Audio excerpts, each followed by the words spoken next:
नमस्कार दोस्तों, ये दुनिया ताकतवर देशों के हिसाब से चलती है। इन ताकतवर देशों की विदेशी और आर्थिक नीतियां दुनिया भर के कई देशों की अर्थव्यवस्था और स्थिरता को प्रभावित करती है और इसीलिए कौन सा देश कितना ताकतवर है, ये पता लगाने के लिए ऑस्ट्रेलिया का लोवी इंस्टीट्यूट हर साल दुनिया के ताकतवर देशों की लिस्ट जारी करता है।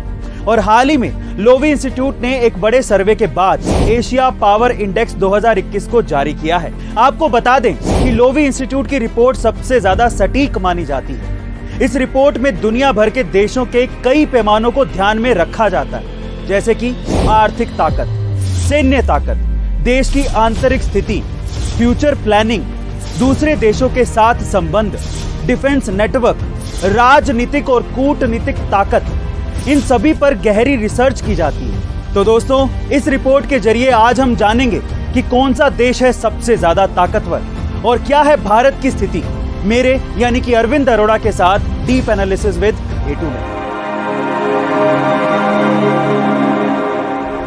तो चलिए सबसे पहले हम दुनिया के सबसे ताकतवर देशों की रैंकिंग पे नजर डाल लेते हैं। इसमें अमेरिका ने फिर से सबसे ताकतवर देशों की सूची में पहला स्थान हासिल किया है।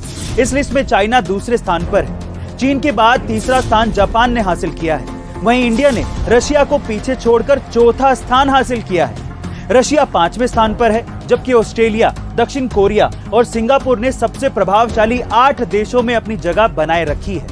लेकिन इंडोनेशिया अब 9वें स्थान पर आ गया है, जबकि मलेशिया टॉप 10 से बाहर हो गया है और उसकी जगह थाईलैंड ने ले ली है। अब आप ये सोच रहे होंगे कि ये तो एशिया पावर इंडेक्स की लिस्ट है, इसमें अमेरिका और ऑस्ट्रेलिया क्या कर रहे हैं? ये दोनों तो एशिया में आते ही नहीं।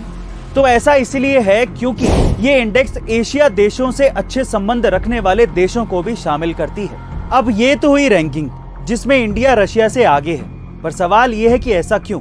इसकी सबसे बड़ी वजह है इंडिया का बढ़ता डिफेंस सिस्टम और जियोपॉलिटिक्स, यानी कि सभी देशों से अच्छे संबंध। देखिए, हो कुछ यूं रहा है कि रशिया के साथ लगातार डिफेंस डील के बावजूद अमेरिका खुलकर इंडिया का विरोध नहीं कर पा रहा है और रशिया भी किसी भी कीमत पर भारत को अपने साथ रखना चाहता है, क्योंकि रशिया को अफगानिस्तान के ऊपर अपनी पकड़ मजबूत करनी है और इंडिया के बिना ये पॉसिबल नहीं है। और इंडिया भी ये साफ कर चुका है कि रशिया के साथ डिफेंस डील पर वो बहुत आगे बढ़ चुका है और अमेरिका के दबाव में अब वो नहीं आने वाला।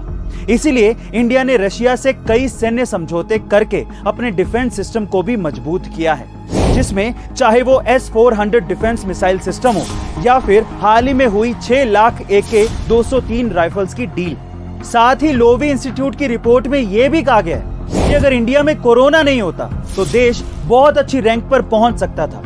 वहीं दूसरी तरफ अगर हम इंडिया की तुलना चीन से करें तो इंडिया को चीन के 40% आर्थिक आउटपुट तक पहुंचने में अब करीबन 10 साल और लग जाएंगे। वहीं पिछले साल का अनुमान ये था कि इंडिया 2030 तक चीन के आर्थिक आउटपुट के 50% तक पहुंच जाएगा, पर कोरोना के चलते ये समय बढ़ गया। अब इंडिया के कमजोर पक्ष की बात करें तो इंडिया आंतरिक मामलों में काफी पीछे रह गया, जिसमें देश में होने वाले आंदोलन इसके लिए जिम्मेदार है, जैसे कि किसान आंदोलन, और इस वजह से भी इंडिया की रैंकिंग नीचे रह गई।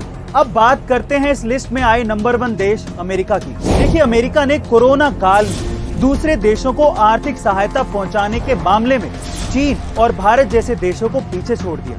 अमेरिका के साथ पूरे यूरोप की सैन्य शक्ति भी है, जिसमें ब्रिटेन और इजराइल जैसे देश शामिल हैं और जापान के साथ भी अमेरिका के अच्छे संबंध हैं। हाल ही में अमेरिका ने कई देशों में अपनी सैन्य शक्ति को मिलिट्री बेस स्थापित करके बढ़ाया भी, जिसमें एशिया के कई देश शामिल हैं।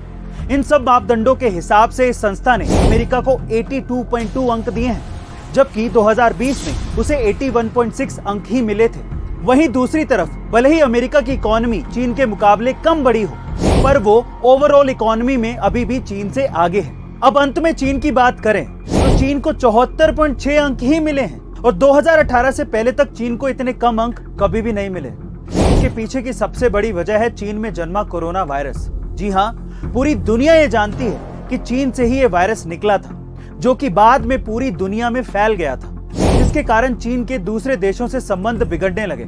और यही नहीं, चीन की दूसरे देशों की जमीन पर कब्जे वाली रणनीति भी अन्य देशों को रास नहीं आती, जिसका सीधा फायदा अमेरिका को हो रहा है। क्योंकि अमेरिका उन देशों की तरफ दोस्ती का हाथ बढ़ाकर अपनी ताकत को और बढ़ा रहा है। तो दोस्तों फाइनली इस लोवी इंस्टीट्यूट के रिपोर्ट के आंकड़े हमने आपको बताए, जिसमें इंडिया ने 2021 इंडेक्स में डिफेंस में अपने अंकों का इजाफा किया है, जो कि आने वाले समय के लिए अच्छा संकेत है। दोस्तों आपको हमारी ये लोवी इंस्टीट्यूट की रिपोर्ट पर एनालिसिस कैसे लगी कमेंट सेक्शन में जरूर लिखिएगा, और ये भी बताइएगा कि और कौन से स्पेशल टॉपिक पर आप मुझसे डीप एनालिसिस चाहते हैं। मिलते हैं अगले डीप एनालिसिस में। Thank you so much.